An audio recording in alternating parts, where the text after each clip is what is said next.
से बाहर निकलते ही वो कौन लोग थे जिन्होंने संदीप घोष को थप्पड़ मारा। अब सीबीआई की कस्टडी में संदीप घोष है, जिसके बाद से संदीप घोष की रातों की नींद उड़ चुकी है। लगातार संदीप घोष के दिमाग में कुछ नाम चल रहे हैं और शायद ये भी हो सकता है कि आने वाले दिनों में संदीप घोष कुछ ऐसा खुलासा करें जो शायद किसी ने भी नहीं सोचा था। इस केस पर विस्तार से बात करने के लिए मेरे साथ मेरे सहयोगी अभिषेक मौजूद हैं। अभिषेक, कोर्ट से बाहर निकलते ही मान संदीप घोष के साथ वो क्या हुआ ये सबको पता है, लेकिन सवाल ये है कि आखिरकार वो कौन लोग थे जिनका गुस्सा संदीप घोष को देखते ही मान फूट पड़ा।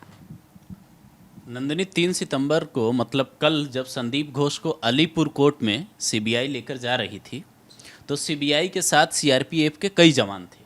सीबीआई की सुरक्षा सीआरपीएफ के लोग ही संभालते हैं। अब उस कस्टडी में संदीप घोष पर हमला होना मतलब सीआरपीएफ को चैलेंज करने के बराबर था। इसमें समझना ये ज़रूरी था कि वो लोग कौन थे। 2 तरीके की बातें कोलकाता की मीडिया में और बाहर भी चल रही हैं जो लोगों के बीच चर्चा का विषय हैं। पहला ये कि क्या ये लोगों का गुस्सा था जो संदीप घोष जैसे आरोपी को देखकर गुस्सा थम नहीं पाया और उसके सिर पे थप्पड़ मार दिए किसी ने, या फिर कोई प्लान तरीके से आया था और वो संदीप घोष को थप्पड़ जड़कर ये बताना चाह रहा था कि ये जो सुरक्षा घेरा बना है उसको मैं तोड़कर आसानी से पहुंच सकता हूं। संदीप घोष को जब थप्पड़ पड़े हैं तो तस्वीरों में देखा जा सकता है कि वो किस कदर घबराया हुआ था। वो वहां से किसी भी तरह से निकलने की कोशिश करता है। सीबीआई के 2 लोग उसको बाकायदा गाड़ी में धक्का देकर बिठाते हैं और उसके बाद उसको गर्दन से पकड़कर ले जाया जाता है अंदर सीबीआई के ऑफिस में। वहाँ से पेशी के बाद 8 दिन की उसको कस्टडी दी जाती है। अब 10 सितंबर को दोबारा पेशी। ये बहुत हैरानी वाली बात है कि संदीप घोष जैसे ही कोर्ट के बाहर निकलते हैं, इतनी कड़ी सुरक्षा के बीच जो फोटोज जो वीडियो सोशल मीडिया पे वायरल हुई है उसमें भी अभिषेक संदीप घोष काफी कड़ी सुरक्षा के बीच दिख रहे हैं। लेकिन इन सब के बावजूद जो एक सवाल खड़ा होता है वो ये कि क्या ये थप्पड़ मारने वाले लोग किसी पार्टी की तरफ से थे, या जैसे आपने कहा कि कोई प्लान बना के ही आया था, या ये भी हो सकता है कि थप्पड़ ही मार पाए वो, इनका मकसद कुछ और भी हो सकता था। क्या चल रहा है? हाँ, प्लान तो कुछ भी हो सकता है ना। अब संदीप, इस तरीके की चीज़ें होती है ऐसी घटनाओं में। लोग पहुंचने की कोशिश करते हैं आरोपियों तक ताकि अपना गुस्सा निकाल सके। लेकिन ये अगर गुस्से तक की बात है तो ठीक है, फिर भी सुरक्षा घेरा जो भी सीआरपीएफ की टीम है जो संदीप घोष की सुरक्षा में लगी है उसको ये सोचना होगा कि अगली पेशी पर जाएं तो संदीप घोष को कैसे बचा पाएंगे। वो चाहे गुस्से वाली भीड़ है, चाहे कोई वैसा व्यक्ति हो जो तरीके से प्लान तरीके से वहाँ तक पहुँचने की कोशिश की हो उसने। क्योंकि जब भी ऐसी पेशी होती है तो आम लोगों की भीड़ उमड़ती है। कई जगहों पे देखा गया है। इस समय सीबीआई की रडार में संदीप घोष हैं, जिसके बाद से इस पूरे मामले में संदीप घोष का चेहरा जो कोई भी देख रहा है वो बस इतना ही कह रहा है कि ये कुछ अंदर सोच रहे हैं या इनके दिमाग में कुछ चल रहा है। संदीप घोष को कहाँ रखा गया है और सीबीआई की कस्टडी में उनकी रात कैसी गुजरी, क्योंकि ये सारे सवाल उस एक रात के बाद से ही खड़े हुए हैं। हाँ, अब तक तो संदीप घोष देखिए गिरफ्तार नहीं था। आधिकारिक तौर पे पूछताछ होती थी, उसके बाद वो घर लौट जाता था।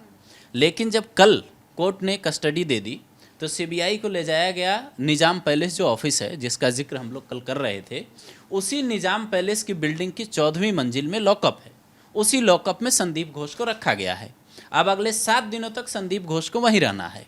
उसकी जो जहाँ पे संदीप घोष को रखा गया है लॉकअप में, वहाँ पे 4 सुरक्षाकर्मी हैं, 4 सीआरपीएफ के जवान अलग अलग शिफ्ट में ड्यूटी दे रहे हैं। वहाँ जब वो गया तो कल रात शुद्ध शाकाहारी खाना उसको दिया गया जो मीडिया में रिपोर्ट आई है। हर सुबह वो अपने घर से बालाजी मंदिर जाता था। तो कई लोग ये सूत्र बता रहे हैं कि वो बराबर भगवान का नाम ले रहा था, लेकिन कहते हैं कि पाप करने के बाद अगर आप भगवान का नाम लेंगे तो माफ़ी मिलेगी थोड़ी। वो कल की रात जो उसको शुद्ध शाकाहारी खाना मिला था उसमें से थोड़ा बहुत खाया, लेकिन वो सोया नहीं। पूरी रात टहलता रहा और ये सोचता रहा कि जो उसने किया है उस तक सीबीआई पहुंची कैसे। लोग ये तक बता रहे हैं जो वहाँ मौजूद हैं, जो पत्रकार हैं, जो वहाँ की मीडिया है, जो वहाँ के लोग हैं, वो ये तक कह रहे हैं कि सुबह जब गिरफ्तारी के सुबह मतलब आज उसको चाय बिस्किट मिला नाश्ते में, जब सीबीआई ने पूछताछ शुरू की तब तक वो नॉर्मल नहीं हुआ था। और वो हर बार एक ही बात दोहराता रहा है कि जिस वित्तीय अनियमितता के मामले में, जिस घोटाले में उसको पकड़ा गया है उसमें वो कह रहा है कि मैं शामिल नहीं हूँ, और भी किरदार हैं। तो हो सकता है कि वो किसी किरदार के बारे में कुछ नई बात बताए सीबीआई को। और 8 दिनों की कस्टडी के बाद जब 10 सितंबर को उसकी अगली पेशी अलीपुर कोर्ट में होगी तो मुझे लगता है कि बहुत सारे खुलासे होंगे। जी, और जिस तरह से इस समय सोशल मीडिया पर संदीप घोष के बाद एक वीडियो और वायरल हुआ था जो हमने कल अपने दर्शकों को दिखाया भी था, जिस तरह से कहा गया कि वो जो है घुसता है ऑफिस के अंदर और कहता है आप दीदी से बात कर लीजिए। आरजीकर मेडिकल कॉलेज में जितने भी सुरक्षा कर्मी गए, जिन्होंने भी जांच पड़ताल करने की कोशिश की, हमने देखा उन सबको परेशान करने की बहुत कोशिश की गई है। क्राइम सीन को पूरी तरह से डिस्ट्रॉय कर दिया गया, यहाँ तक कि हॉस्पिटल के अंदर लगे एक एक सीसीटीवी कैमरे को इस तरीके से डिस्ट्रॉय किया गया है ताकि वो कभी भी जीवन में बन ना पाए। एक सवाल जो यहाँ पे खड़ा होता है वो ये कि क्या आरजीकर मेडिकल कॉलेज में सीआईएसएफ को परेशान किया जा रहा है? क्या चल रहा है उस कॉलेज के अंदर? सीआईएसएफ को इस कदर परेशान किया जा रहा है, इसको परेशान नहीं, ये कहिए कि सीआईएसएफ को वहां से हटाने की साजिश रची जा रही है। कल ही केंद्र सरकार ने 3 तारीख को बकायदा, जब ममता बनर्जी ये कह रही थी वहां कि लड़की को न्याय दिलवाएंगे, एक तरफ विधानसभा में खड़े होकर, तो दूसरी तरफ केंद्र सरकार सुप्रीम कोर्ट में अवमानना याचिका दायर कर रही थी और वो उसमें बकायदा ये बता रही थी कि सुप्रीम कोर्ट के आदेश पर ही 92 जवान, 92 सीआईएसएफ के जवान वहां भेजे गए थे जिनको आरजीकर मेडिकल कॉलेज की सुरक्षा करनी थी, जिसमें 54 महिलाएं हैं, महिला जवान हैं। लेकिन उनको वहां पे न तो हथियार रखने की जगह दी गई, न उनके आने जाने की व्यवस्था की गई है, न उनको रहने के लिए आवास दिया जा रहा है। ये वैसा है कि आपको कहीं ड्यूटी पे भेज दिया जाए और उस जगह पे आपके लिए कोई इंतजाम ना हो ताकि आप परेशान होकर वापस आ जाएं। अब सीआईएसएफ के लोग क्या करेंगे, जिनको ये सुविधाएं केंद्र के कहने के बाद भी ममता बनर्जी की सरकार या वहाँ की पुलिस या वहाँ का जो प्रशासन है वो उपलब्ध नहीं करवा रहा है, तो फिर ये तो वही वाली बात हो गई कि उन लोगों को वहाँ से भगाना चाहते हैं ताकि आरजीकर मेडिकल कॉलेज के जो राज सीबीआई अभी खोल रही है अर्धसैनिक बलों की मौजूदगी में, जो भी सीआरपीएफ के लोग गए हैं सीबीआई के साथ, और ये जो सीआईएसएफ की टीम है, इन लोगों को भगाने की तैयारी चल रही है वहाँ से। आखिर जब आप ये सुविधाएं नहीं देंगे तो लोग काम कैसे करेंगे? बिल्कुल। इन सब के बाद जो एक सवाल अभिषेक और बीच में खड़ा होता है, हमने संजय रॉय की रात कैसे जेल में कटी हम सबने देखा। यहाँ पे 2 चीजें हैं जो काफी ज्यादा दिखने में सेम है, लेकिन दोनों के विषय में अगर मैं बात करूं, चाहे वो संजय रॉय हो चाहे संदीप घोष। संजय रॉय ने अपने सबसे पहले बयान में कहा था अभिषेक कि मैं चाहता हूं उस लड़की को न्याय मिल जाए और मुझे फांसी दे दो या मेरा पॉलीग्राफ टेस्ट करा दो। संजय रॉय तो जेल में अंडे और चाउमीन की मांग कर रहा है क्योंकि उसे जेल का खाना पसंद नहीं आ रहा है। संदीप घोष का चेहरा जिसने भी देखा उसके मन में यही सवाल आया कि आखिरकार ये आदमी इतना परेशान क्यों है। कई सारे सवाल संजय रॉय को लेकर के पहले खड़े हुए थे। किसी ने कहा कि संजय रॉय को बस एक एज अ वॉलंटियर के तौर पे आगे कर दिया गया कि घटना को अंजाम हम देंगे लेकिन आगे हम संजय रॉय को कर देंगे।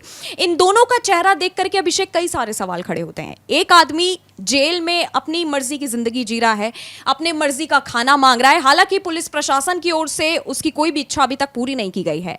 लेकिन अगर संदीप घोष को देखें, संदीप घोष ने भी पहले यही कहा था कि मैं निर्दोष हूं और मैं इस्तीफा इसलिए दे रहा हूं क्योंकि मैंने कुछ गलत नहीं किया और ये मेरी इमेज एक खराब करने वाली बात हो रही है कि मेरे कॉलेज में ऐसा घटना हो गई। इन दोनों के चेहरे को अब सोशल मीडिया में लोग अलग अलग तरीके से जोड़ रहे हैं। कोई कह रहा है संदीप घोष ने ही गलत किया हुआ है और संजय रॉय को बस बीच में फंसाया जा रहा है। आपका क्या कहना है? नहीं, ये संदीप घोष मतलब जो कह रहा है कि मैं निर्दोष हूँ, संदीप घोष के साथ पूरा बंगाल का सिस्टम खड़ा था। आप ये सोचिए कि 9 अगस्त की घटना के बाद 8 से 9 अगस्त की जो घटना थी उसको सस्पेंड कब किया गया? कल, जब कोर्ट ने बकायदा रिमांड पे भेज दिया, सीबीआई की कस्टडी में भेज दिया, तब उसको वहाँ का स्वास्थ्य विभाग निलंबित करता है। तो इसका मतलब ये था कि संदीप घोष के साथ लोग खड़े थे और उसको इसी बात का घमंड था कि मैं बच जाऊंगा। लेकिन जब सस्पेंशन लेटर आया, जब ये आदेश आया, तो संदीप घोष के तोते उड़ गए, उसके चेहरे की हवाइयाँ उड़ गई। वो जेल में ये सोचने लगा कि अब तो लग रहा है कि सिर से हाथ हट गया है।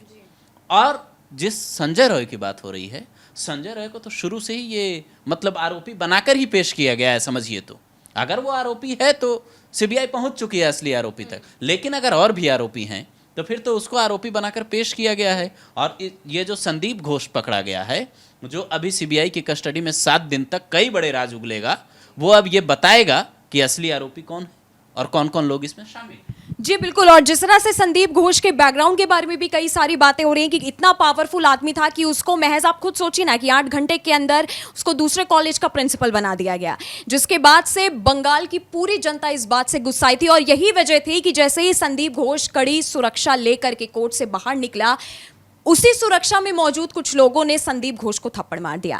खैर, अब सीबीआई के रडार में संदीप घोष है और संजय रॉय, 2 आरोपियों पर नजर टिकी हुई है। अब इसके आगे इस केस में क्या खुलासे होते हैं, कौन कौन से नाम आने सामने बाकी हैं, ये अब आने वाला वक्त बताएगा।